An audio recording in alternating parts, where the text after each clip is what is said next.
भारत जब छटपटा रहा हो, भारत जब तड़प रहा हो, भारत जब एक एक सांस के लिए संघर्ष कर रहा हो, तो भारत की बात में कोई और बात करना बेमानी हो जाता है। क्योंकि ऑक्सीजन की कमी से होती मौतें किसी नरसंहार से कम नहीं है। और ये बात मैं नहीं कह रही हूं, आज माननीय इलाहाबाद हाईकोर्ट ने यही बात कही है। इलाज के अभाव में मरते लोगों की तस्वीरों ने आज इलाहाबाद हाईकोर्ट को वेदना से भर दिया है। देश के तमाम हाईकोर्ट राज्य सरकारों से लेकर केंद्र की मोदी सरकार तक को तल्ख अंदाज में फटकार चुके हैं, कटघरे में खड़ा कर चुके हैं। लेकिन हमारा सवाल यह है कि अगर सब कुछ कोर्ट को ही करना है तो फिर इस देश में सरकारों को क्यों चुना है? क्या यही दिन देखने के लिए?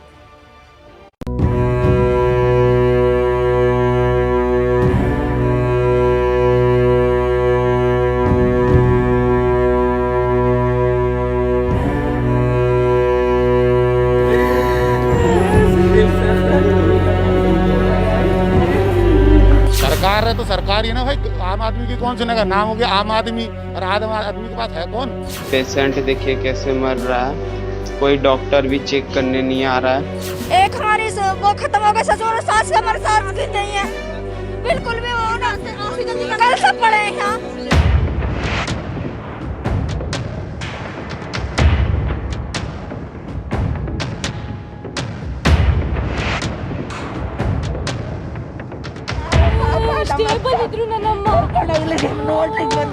अब ऑक्सीजन कहीं भी चले जाएं, ऑक्सीजन नहीं मिल रहा है।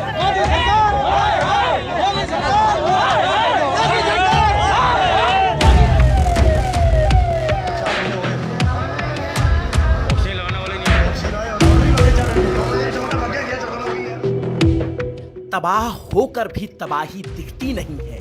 न जाने कौन सा मर्ज है जिसकी दवा मिलती नहीं है।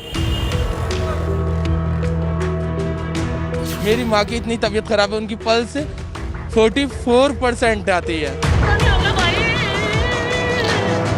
और ऐसी स्थिति में कुछ हार गई तकदीर, कुछ टूट गए सपने, कुछ गैरों ने बर्बाद किया, कुछ छोड़ गए अपने।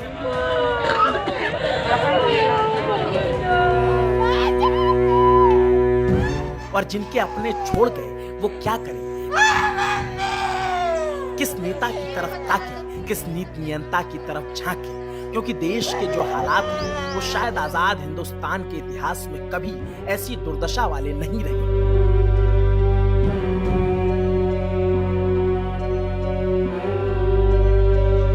क्योंकि जिस तरह से पिछले दिन आधुनिक गुरुग्राम के कीर्ति अस्पताल से तस्वीर आई, उसने सबको हिला कर रख दिया, सबको डरा कर रख दिया। सर आपके होते हुए डॉक्टर लोग कैसे भाग सकते हैं? सारे पेशेंट को अंदर डेड छोड़ के सब भाग लिए, ना मेडिकोज में कोई है, यहाँ कोई नहीं है, इधर कोई नहीं है, ना डॉक्टर है ना कोई है, और ना रिसेप्शन में कोई है, और ना कोई गार्ड है यहाँ पर। डेड डेड सब ऐसे ही पड़े हुए। क्योंकि 30 अप्रैल के दिन जब अस्पताल में ऑक्सीजन खत्म हो गई तो आईसीयू वार्ड से सारे डॉक्टर डर के मारे भाग खड़े हुए। परिजन चीखते रहे, चिल्लाते रहे। सब भाग लिए, ना मेडिकोज में कोई है, यहाँ कोई नहीं है, इधर कोई नहीं है, ना डॉक्टर है ना कोई है, और ना रिसेप्शन में कोई है। पूरे वार्ड में सांसों के लिए लड़ते शरीर इस शोर के बीच शांत पड़ गए। लोग एक एक कर अपने परिजनों के सामने दम तोड़ते चले गए और कोई कुछ नहीं कर पाया। डेड डेड सब। पुलिस वालों की मौजूदगी के बावजूद परिजनों के गुस्से के डर के मारे डॉक्टर तक भाग जाए तो कल्पना कर सकते हैं कि हालात कितने भयावह हो चले। सर आपके होते हुए डॉक्टर लोग कैसे भाग सकते हैं? सारे पेशेंट को अंदर डेड छोड़ के। और ये हिला देने वाली तस्वीर उस हरियाणा की है जहां डबल इंजन की सरकार होने का दावा है, जहां के मंत्री अनिल विज विपक्ष के नेता के संक्रमित होने पर चुटकी लेते हुए कहते हैं कहीं इलाज ना मिले तो हरियाणा आ जाएं, हम कराएंगे। सब भाग लिए, ना मेडिकोज में कोई है, यहाँ कोई नहीं है, इधर कोई नहीं है, ना डॉक्टर है ना कोई है, और ना रिसेप्शन में कोई है।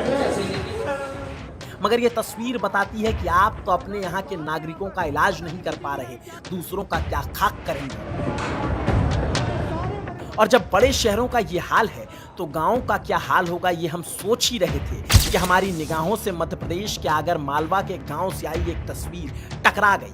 आत्मनिर्भरता का ढोल पीटने वाले देश के तंत्रों के फट जाने की वानगी मात्र है, क्योंकि यहाँ संतरे के बगीचे में मरीजों का खुले आसमान के नीचे इलाज चल रहा है। झोला छाप डॉक्टर दरी बिछाकर पेड़ पर ड्रिप लटकाकर लोगों का इलाज कर रहे हैं। विश्व गुरु की कल्पना में ये तस्वीरें तो शायद किसी ने नहीं सोची होगी। ये निजी चिकित्सकों पर या जो झोला छाप जो बिना डिग्री के बिना किसी अनुभव के इलाज कर रहे हैं गाँव में, इनके ऊपर कार्रवाई की गई थी कल, और इनको समझाई दी गई कि लोगों का सही सलाह दें ताकि अस्पताल जाकर के लोग अपने जांच कराएं। जिनको सर्दी खांसी बुखार है, सांस लेने में तकलीफ है, ऐसे मरीजों को अस्पताल भेजें और यहाँ पे जब जांच हो जाए उसके बाद अगर नेगेटिव आता है तो फिर इनकी जांच कराएं। कहने को तो शिवराज सिंह चौहान 15-16 साल से सूबे के मुख्यमंत्री हैं, केंद्र में भी उन्हीं की ताकतवर सरकार है, लेकिन सूबा कितना लाचार है, इन तस्वीरों को देखने के बाद अब हमें शब्दों की जरूरत नहीं पड़ेगी, क्योंकि हिंदुस्तान की इससे अभागी तस्वीर और क्या हो सकती है कि सूबे दर सूबे स्वास्थ्य व्यवस्थाएं पीसा की मीनार से ज्यादा झुकी हैं या कहें लेट चुकी हैं। सब तो सब छोड़िए, राजधानी दिल्ली तक नरक हो चुकी है। राजधानी दिल्ली में ऑक्सीजन की किल्लत लगातार बरकरार है। इस वक्त हम मायापुरी में मौजूद हैं और जो विनायक गैस एजेंसी है उसके बाहर आप तस्वीरों में देख सकते हैं कि लोगों की काफ़ी लंबी लाइन यहाँ पर लगी हुई है और लोग ऑक्सीजन लेने के लिए यहाँ पर इंतज़ार कर रहे हैं। कल से ही ये लोग इंतज़ार कर रहे हैं, लेकिन ऑक्सीजन अभी तक इनको नहीं मिल पाया है, क्योंकि अब एक नया फरमान यहाँ पर लगा दिया गया है, वो ये कि डिस्ट्रिक्ट वाइज ही अब ऑक्सीजन इनको मिलेगा। पहले यहाँ पर ऑक्सीजन सभी को मिल जा रहा था, भले ही देर से मिल रहा हो, लेकिन अब जो एक नया फरमान आया है उसके मुताबिक आप अगर इसी डिस्ट्रिक्ट में रहते हैं तभी आपको ऑक्सीजन मिलेगा, अदरवाइज आपको ऑक्सीजन नहीं मिलेगा। 11 बजे से लाइन में लगा हूँ यहाँ पे, कल के 11 बजे से। हाँ जी, और 11 बजे से सब 2-4 सिलेंडर यहाँ से हटे होंगे, बाकी सारे बंदे लगे हैं लाइन पे। अब जो बंदा यहाँ कल से लगा पड़ा है, अब आज हम अगर वहाँ जाते हैं मुंडका में जैसे बता रहे हैं वेस्ट दिल्ली का, तो हमें क्या जाते मिल थोड़ी जाएगा सिलेंडर, वहाँ भी जाकर के 2 दिन लाइन में लगना पड़ेगा। इतने तो अगर मरीज मरने वाला होगा तो घर में मर ही जाएगा ना, तो बचा थोड़ी रहेगा, फिर कौन जवाब देगा? पुलिस वाले देंगे या कौन देगा? परेशानी वाली बात है ना, बंदा टाइम कितना कीमती है, 1-1 मिनट कीमती हो रहा है बंदों के लिए इस टाइम पे। अगर ये कल ही बता दे तो अब तक जुगाड़ करते हैं अपना कहीं और से। दिल्ली की हालत है ये, अगर आवाज पहुंच सकती है तो पहुंचा दो, पीएम को सीएम को जिसको भी पहुंचानी है। ऑक्सीजन के लिए कतारें हैं कि खत्म होने का नाम नहीं ले रही। घर के मरीजों को छोड़िए, अस्पताल तक में ऑक्सीजन खत्म हो जा रही है और उत्तर प्रदेश का हाल तो मत ही पूछिए। किसी के पिता को सिलेंडर चाहिए तो किसी के भाई को। गाजियाबाद के कोतवाली इलाके में इस ऑक्सीजन फिलिंग सेंटर पर लोग 3 दिनों से लगातार आ रहे हैं। ऑक्सीजन तो छोड़िए, आश्वासन तक नहीं मिल रहा। 3 दिन से सिलेंडर लेके अंदर खाली रख के पर्ची भी मिल गई है, लेकिन परसों भी पूरे दिन सुबह से शाम तक लग रुका रहा कि अब आएगा सिलेंडर, अब आएगा, और कल भी पूरे दिन रुका रहा। भैया सुबह 6 बजे से मैं लगा हुआ हूँ और काफ़ी ज़्यादा परेशान है मेरा भाई, और ऑक्सीजन कहीं से कहीं तक नहीं मिल पा रही है। बहुत ज़्यादा परेशान होके यहाँ पे किसी ने एड्रेस बताया तो मैं यहाँ आया हूँ। अच्छे खासे लोग हैं भाई, कुछ लोग आए चले गए बेचारे, परेशान होके कहीं और जाके देखने लगे, कहीं ना कहीं से देखें। अब ऐसे अगर घूमते रहेंगे तो ना यहाँ मिलेगी ना कहीं और मिलेगी। काफ़ी सिलेंडर अंदर रखे हुए हैं, उनके खाली सिलेंडर मांग रहे हैं वो लोग, उनके सिलेंडर भी नहीं दे रहे हैं। और ऐसी स्थिति देखकर समझ नहीं आता कि सूबे के मुख्यमंत्री ने किस मुंह से ये कह दिया था कि उत्तर प्रदेश में ऑक्सीजन की कोई कमी नहीं है। अधिकारी नेताओं को गुमराह कर सकते हैं मगर कोर्ट को नहीं, और शायद इसीलिए आज ऑक्सीजन की कमी से मरते मरीजों का दर्द आज इलाहाबाद हाई कोर्ट की आंखों में उतर आया। और फिर हाईकोर्ट ने ऑक्सीजन की कमी से मरीजों की मौत को लेकर बेहद तल्ख टिप्पणी की। अदालत ने ऑक्सीजन की कमी से मरीजों की मौत को आपराधिक कृत्य बताया। हाईकोर्ट ने तल्ख टिप्पणी करते हुए ये तक कह दिया कि ये किसी नरसंहार से कम नहीं। कोर्ट ने अपने आदेश में लिखा, it is a criminal act not less than genocide.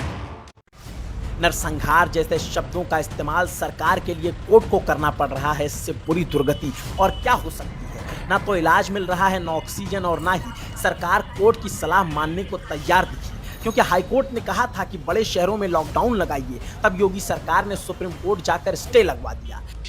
अब हर रोज किस्तों में राज्य सरकार लॉकडाउन लगा रही है। हर रोज योगी सरकार लॉकडाउन की तारीख बढ़ा रही है।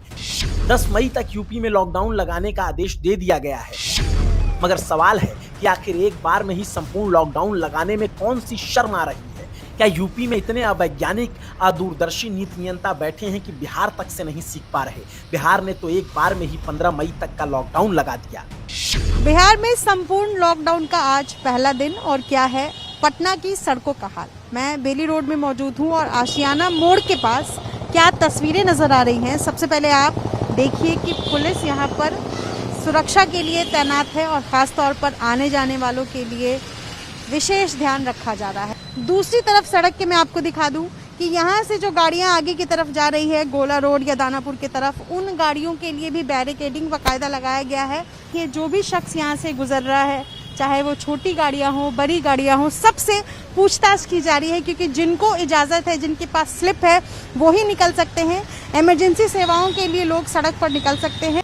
कौन काम से गए थे वो, तब किसी को मेडिकल के काम से है, कोई एयरपोर्ट से आ रहे हैं, कोई स्टेशन से आ रहे हैं, कोई स्टेशन दानापुर जा रहे हैं, कोई हॉस्पिटल से आ रहे हैं, कोई मेडिकल स्टाफ है, कोई बैंक स्टाफ है, वो सबको पूछ लेते हैं, छोड़ देते हैं। लॉकडाउन तो राज्य सरकारें लगा दे रही हैं, लेकिन सवाल ये भी जब वैक्सीन नहीं लगाई जाएगी तो लॉकडाउन का क्या फायदा होगा? मैं पटना के IGIMS हॉस्पिटल में मौजूद हूँ और यहाँ पर वैक्सीनेशन सेंटर बनाया गया हुआ है और आपको बता दें कि यहाँ लोगों की उतनी ही भीड़ दिखाई दे रही है। जो व्यवस्था यहाँ पर की गई है वो कैसी नजर आ रही है?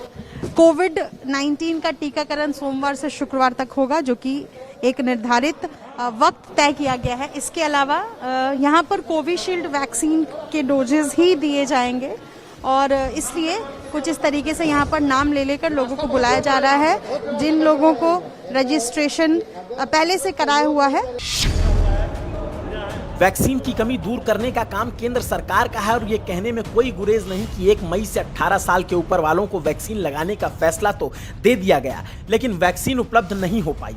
इस पर ऑक्सीजन की बदहाली लगातार बनी हुई है। तो आज सुप्रीम कोर्ट ने दिल्ली हाई कोर्ट के अवमानना केस वाली टिप्पणी पर मोदी सरकार को राहत भले दे दी, मगर ये भी कहा कि दिल्ली को ऑक्सीजन सप्लाई के लिए साथ काम करें। केंद्र के अधिकारी और दिल्ली के मुख्य सचिव आज शाम बैठक कर उस योजना पर चर्चा करें जो कोर्ट में कल रखी जाएगी।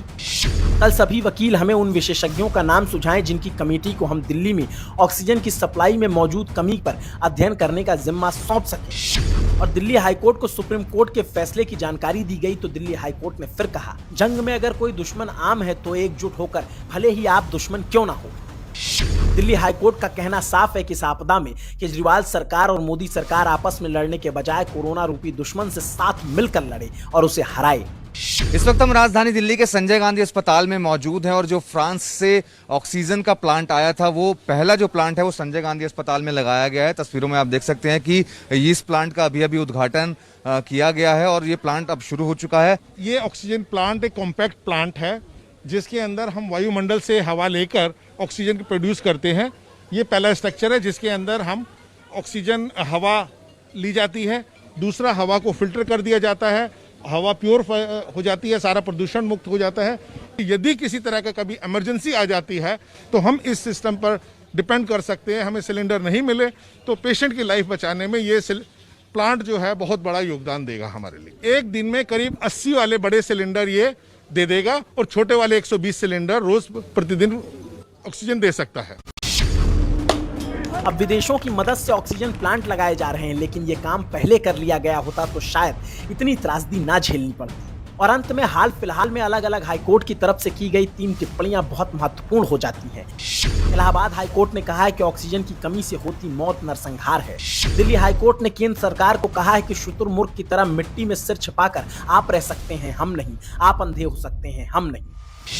और मद्रास हाईकोर्ट ने पूछा था कि पिछले 14 महीने में केंद्र की मोदी सरकार की क्या तैयारी रही। तीनों ही टिप्पणियों को मोदी सरकार को फटकार के तौर पर देखा जा रहा है, लेकिन सवाल यहाँ बड़ा मौजू हो जाता है कि जब सारा काम कोर्ट को ही करना है तो इस देश में सरकार किस दिन और किस बात के लिए चुनी गई है? शायद सरकार के पास भी इसका जवाब अभी तो नहीं।